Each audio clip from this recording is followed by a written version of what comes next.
வணக்கம். இது பரதி ஊடகத்தின் காலை நேர பிரதான செய்திகள். தலைமறைவாகியுள்ள முன்னாள் அமைச்சர் ராஜித சேனாரத்னவின் மாலபேயில் உள்ள வீட்டிற்கு கொழும்பு நீதவான் நீதிமன்ற அதிகாரிகள் சென்றுள்ளார்கள்.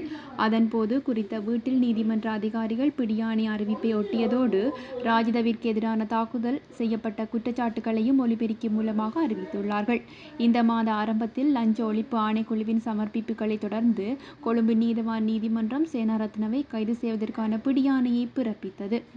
இந்த நிலையில் அவர் பல அழைப்பாணைகளுக்கு பதிலளிக்க தவறிவிட்டதாகவும் அவருடைய பதவி காலத்தில் வழங்கப்பட்ட சர்ச்சைக்குரிய ஒப்பந்தம் தொடர்பான வாக்குமூலம் அளிக்க தவறியதாகவும் புலனாய்வாளர்கள் குற்றம் சாட்டியுள்ளார்கள்.